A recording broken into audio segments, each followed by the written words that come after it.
Hi guys, in the last lecture we make a simple web page in HTML. Our HTML tutorial is now completed. So now from this lecture we talk about what is CSS and how to use in HTML. CSS stands for Cascading Style Sheet. This CSS is used for styles our websites or web pages.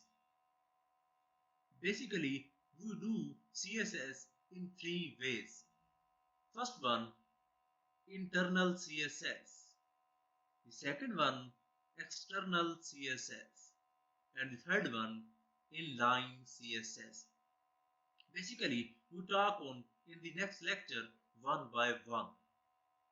So now we see what CSS is used for. CSS basically styles our web pages.